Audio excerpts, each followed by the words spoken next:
Hey Libra, welcome to your November 2015 General Tarotscope. It's Rena here. And as the month begins, we have the sun in your second house of earned income.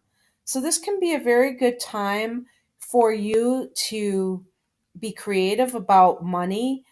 Think about how the income that you're getting is affecting your life and whether you want more, which most people do, and how to do that, how to kind of manifest that in your life. Mercury will be going there on the second, and so that adds that kind of mental energy and ideas being able to come to you regarding your income streams. And then Mercury goes into Sag on the 20th of the month, and this is your third house. The third house rules all forms of communication, including the internet. So that might be something that some of you decide to do. Oh, yeah, I'm going to make videos on YouTube and I'm going to sell my products. It could also relate to you meeting somebody online. And by the way, the sun in Sagittarius is going to be going in that house as well on the 22nd of the month, 2 days later. And so, there again, the spotlight on how you communicate and who you're communicating with. It could relate to brothers and sisters. Maybe you haven't talked to them in a while. Maybe you get in touch. And of course, in America, we have Thanksgiving that week. So that would make perfect sense. It can also relate to extended family members, I believe. So maybe it's cousins and that sort of thing. The new moon is going to be in Scorpio on the 11th, 11/11, that portal date. And so, new developments in your income. That could mean a whole bunch of things to different people. Some people, it might just be in the realm of the ideas that come to them. For some people, it might be that they get more money, either through a raise or another source of income. It could be a great time to visualize and set intentions for the type of income that you want to earn. It's a great money period during the month of November for Librans. At the end of the month, we have a full moon at 3 degrees of Gemini, and this is going to be in your ninth house of publishing, higher education, foreign travel, foreigners, that sort of thing, maybe your life philosophy.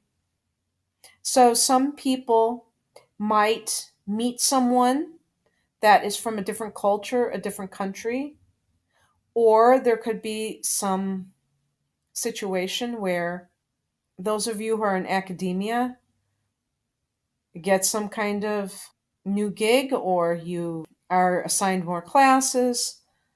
If you're a student, it could mean that you're finishing up, you're graduating, finals, or just that you finish that term. You could have some revelation about your life purpose. The ninth house is a house of philosophy. So I think it's a very nice energy, especially since it forms such a nice angle to you. Saturn and Sag is in that third house for 2.5 years. So this is a time when you can really crystallize your communications and make them into something that is even profitable. Blogs, for example, that take the work that Saturn requires, but they yield great results in the long run. Starting a website, starting a YouTube channel that you use as your home business. That could fall into this category as well. Interestingly, Jupiter is in your 12th house for the next year, and this is a very hidden place. I think this can be very good for meeting spiritual teachers that help to improve your life and to help improve in particularly your spiritual life. Having Jupiter in the 12th is like having spiritual protection for an entire year. And so while it might not be a real tangible kind of energy sometimes, it can come in handy when things aren't running so smoothly to have that backup.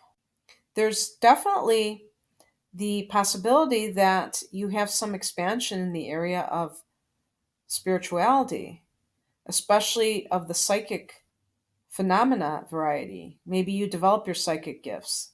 So, Libra, I picked two cards for each week of the month. The first week, I picked the Five of Cups in reverse, coupled with the Seven of Swords. So, this is all about getting over some relationship that didn't pan out.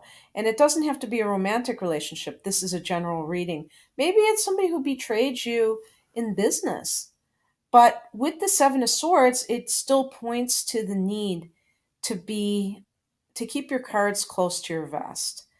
Don't be an open book because you might still be dealing with some residual energy from this person. And you want to watch your back and you want to keep everything on the down low. And if this is in a relationship, it's all about extricating yourself in the most painless way possible. And this is by not showing your hand. I think the second week in November is going to be particularly wonderful because I got the star card with the Six of Pentacles. So the star card is about having some wish come true and also about having faith in unseen sources. And I kind of connected to that Jupiter in the 12th house. It really is kind of like that. It's having these blessings that you might not be able to put your finger on, but it's there. It's there for you. And in connection with that is a very good money card is the Six of Pentacles. So either you might receive some money as a gift from somebody else, or you might be in a position to help out others because you are so affluent. So you can't really lose with that one.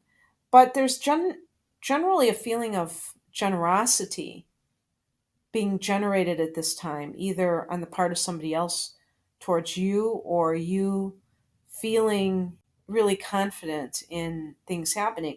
And depending on what that star card represents, if a dream comes true that involves you receiving a lot of money, then this might be the Six of Pentacles might be showing that you have the ability to donate money to other people because you have so much of it yourself. And then in the third week, I got the Chariot card coupled with the Four of Swords. And the Chariot card is all about concentrating on your goal and not letting people distract you from your purpose or deter you from your purpose. And so, whatever it is that you're endeavoring to do, there might be a little bit of stuff swirling around, but you have the ability to tune it out and to just focus on what you want. And the Four of Swords, that is its accompanying card, is just telling you that you need to go within, you need to do a little R&R. And this happens to be dovetailing with the Thanksgiving week for America. I'm trying to think. Or is that the fourth week? Yeah, I would say it's around that time. So, it's kind of like a holiday time.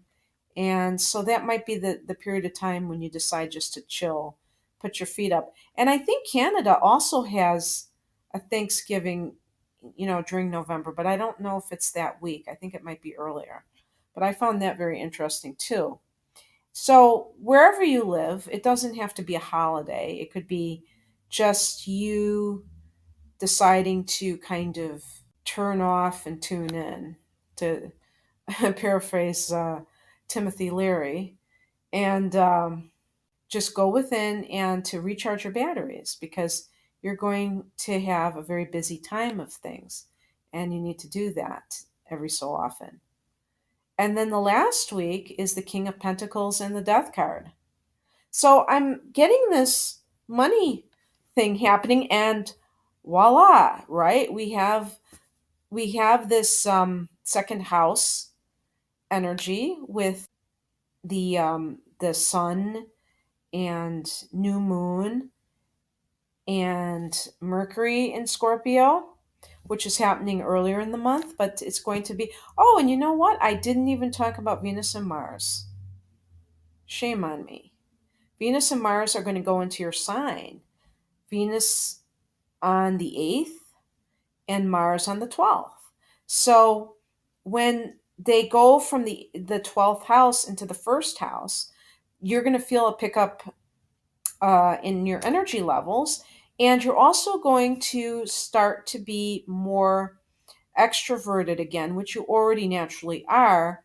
But then this is like good PR energy for you to promote yourself. So if you're looking for a job, you can really come across in the best way possible with Venus in your sign, because then you present an image that is very favorable to others. Mars in the first house can just be very aggressively promoting yourself, and you have to be careful, obviously, with Mars that it doesn't go overboard and border into aggression instead of assertion.